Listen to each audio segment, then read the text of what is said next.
Hi everyone, William here for the second day in a row with the Grand Duke Dmitri Diary series. I have transgressed from my plan to do just 2 a week. I enjoy it so much, and I hope you do too. Yesterday's wasn't very popular, but that's all right. We are in the long diary entry of the 19th of October. It was quite an interesting part of the diaries. So if you have a chance to go back and watch that video, you might enjoy it. It starts out with Dmitri talking about an interview with the former head of the provisional government, Redzianko, and how even though he'd been one of the, I don't want to say instigators, that's too negative, but one of the first people to advocate for the revolution, for the liberal revolution, he was now in despair about what was going on. And then there's a very interesting paragraph of Dmitri musing about what people wanted back in November and December 1916, so precisely around the time of the Rasputin assassination, what he wanted and what other people wanted, that not just him, but a lot of people had concluded that revolution was inevitable. So the best thing was to have a revolution from above with responsible people who would, prevent a revolution of sort of the mob and mob violence. And they thought that they could bring that about. Naturally, they couldn't. Things quickly got out of control. And then there was this situation with a dual government, where you did have the quite reasonable provisional government, but it was under constant pressure from the Soviets. So what else? Well, Dmitri introduced us to Colonel Filipov, who had just come to Tehran to become an officer instructor in the Persian Cossack division, and kind of a rough fellow, according to Dmitri, not kind to his subordinates or even to his comrades, but a participant in the Kornilov movement. So he had a lot of interesting things to say about that. So sorry, that's kind of an extensive remake, or recap rather. And we have a different person introduced today, two other people, and the topic today is closer to home. So let us dive into that. Then I spoke to Captain Verba, who had just returned from 2 weeks' leave in Baku. Incidentally, he bought me a guitar, but he's such a narrow-minded person that I didn't learn anything interesting from him. The words of the English consul in Baku, MacDonald, were much more interesting. He came to Tehran for a vacation. According to him, things in Russia are moving at a rapid pace toward complete collapse. He served 16 years in Baku and knows and loves Russia. MacDonald says that there's not a single aspect of social or domestic life in Russia that could benefit from the revolution. Apparently, in England, they absolutely do not realize the state of things and still hope that Russia will right herself. Yes, exclamation point. It's not a pretty picture that he paints. Absolutely all power is in the hands of the Soviets. They do whatever they want. He gave me one example. He dismissed a porter and a laundress from his house for insolence and incompetence, and then could not find replacements because the Soviets and committees forbid anyone from working for him. Life has become incredibly expensive. Boots cost 200 to 300 rubles, suits cost 1,000, etc., and all servants, all employees and workers demand increased salaries. The government lacks all authority. Freedom is understood by the people as complete freedom from all authority or from obeying any orders from above. Freedom for Russian people, according to MacDonald, is a synonym for getting rid of all authority and consequently for chaos and anarchy.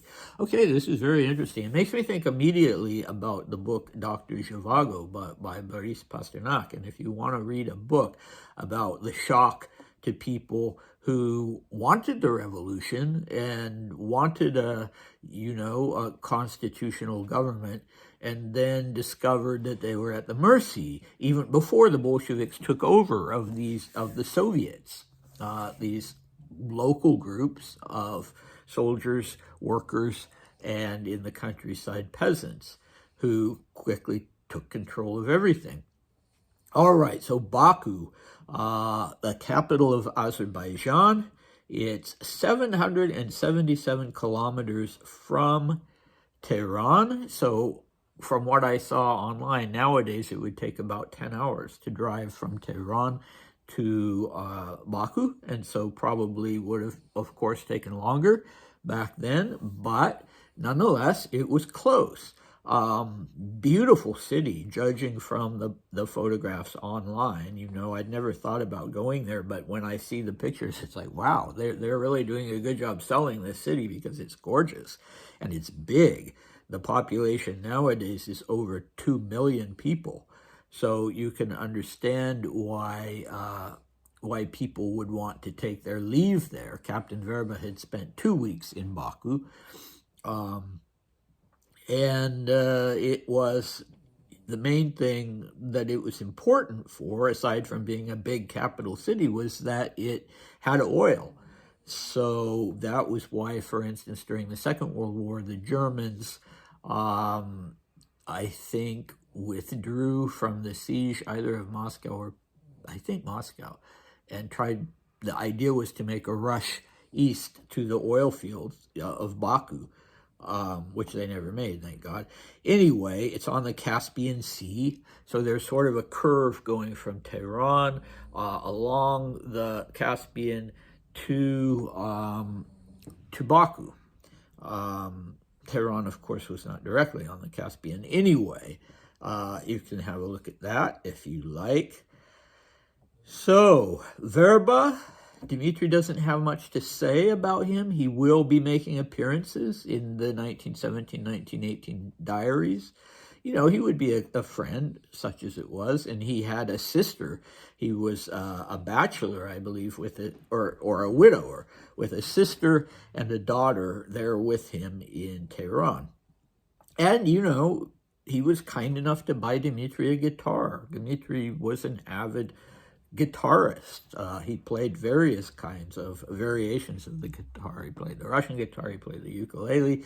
Anyway, when Dmitri describes Verba as narrow-minded, that's a failure on my part to find the right word, because he doesn't mean narrow-minded sort of in a political or religious sense or anything like that.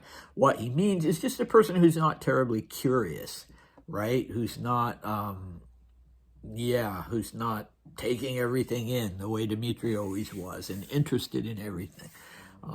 So, he had his leave in Baku, and he did whatever he enjoyed doing, and he didn't really look into things, what was going on or anything like that. So this other fellow was the one. He, unlike Verba, was on leave from his position in Baku as the English consul and having his vacation in Tehran. There's not much about him that you can find online. I had to scramble even to find a first initial, which is E. McDonald, but I'm sure if I went further, a person could find more, because he was important. He would, interesting, he tells Dmitri that the Soviets have complete control in Baku, but the Soviets there were not doing very well overall, and in 1918, McDonald would be the man who oversaw a transfer of power from the Soviets, which collapsed, to this other government, which I think was a Muslim government. I'm not sure. I should have paid more attention to that. Anyway, he would be a crucial person there, an important person. Meanwhile, he's filling Dmitri in on some things. For instance, inflation. I don't have a point of reference for what it means that boots cost 200 to 300 rubles and suits cost 1,000. But obviously that's something that Dmitri considered, if not shocking, then noteworthy, because he put it in his diary, so we can assume that there was high inflation. Sounds familiar, right? Anyway, what else? Well, you then go, well, there's this whole thing with the servants, and that specifically is one of the things that made me think of Dr. Zhivago, so that's a great book to read if you're interested in this period of time in Russia and the Russian Empire. But the one of the most interesting things here is this short discussion of freedom, and Dmitri will talk about this more, and this idea of what freedom is, something that is a philosophical and political question.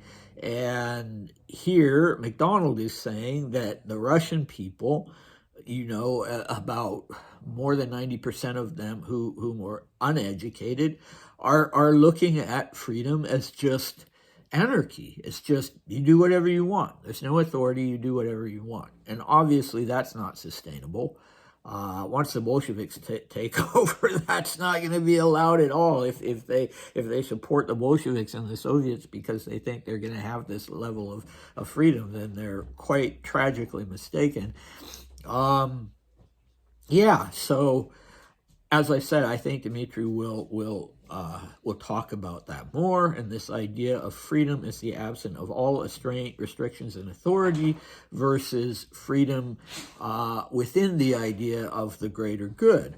And, specifically one of the things that communism and Marxism talked about was taking the greater good into account and not being selfish with owning property, exploiting people, that sort of thing. But the opposite was true. At this time, the uneducated people within the Russian Empire, or the Russians, wanted freedom to mean just do what you want. And the idea of freedom being in the name of the greater good would never be part of the program in Russia. Okay, so what do we have next time? Next time, Dmitri is going to talk about the war, not only Russia's continued danger from the war, but also on the Western Front with Italy. So yeah, I hope you will find that topic interesting and come back for it, and I'll see you then. Bye.